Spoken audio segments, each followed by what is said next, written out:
गत 30 तारिख में केन्द्रापड़ा जिला बीजेपी पक्षर 12 घंटिया बंद डाकरा को सफल करा जायथिला बेले आज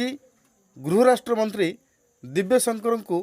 गिरफ करने पाई राजनगर थाना घेरी बीजेपी। ये नहीं बीजेपी नेता पूर्वतन विधायक अलेख कुमार जेना नेतृत्व में कर्मी माने एक बाइक शोभायात्रा सानाबड़ गोपालपुर पार्टी ऑफिस ठारू राज्य सरकार विरुद्ध में नाराबाजी दे राजनगर बजार परिक्रमा करथिले एवं मुख्यमंत्री कहीं एजावत मंत्री दिव्यशंकर को गिरफ किंबा बहिष्कार करूनाहांती बोली प्रश्न उठाइथिले। राजनगर थाना सम्मुख में माननीय मुख्यमंत्री और गृह राष्ट्र मंत्री कुशपतलिका दाह करने सहित मुख्यमंत्री को बाछंद करने को कही बीजेपी नेता। तेबे यही घटना राष्ट्रमंत्री को गिरफ करा न गले बीजेपी आईन अमान्य करियो बोली चेतावनी देइचंती। सर आज कौन पर विक्षोभ करा जाउथला? विक्षोभ करा जाउची ममिता मेहर हत्याकांडर दोषी को गिरफ करबा पई एवं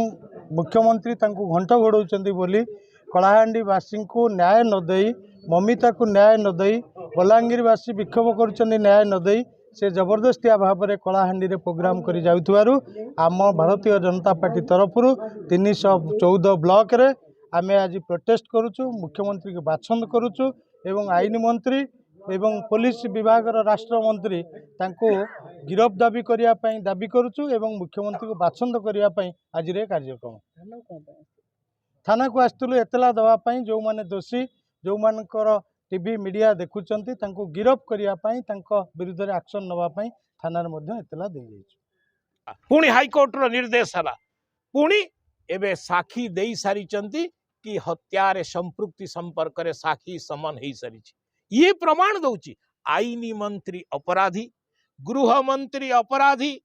शक्ति मंत्री अंधार कर दउचंती अपराध को खसई दवा पई ये विचित्र परिस्थिति जहार नेतृत्व नौचंती अंधधूत राष्ट्र नवीन पट्टनायक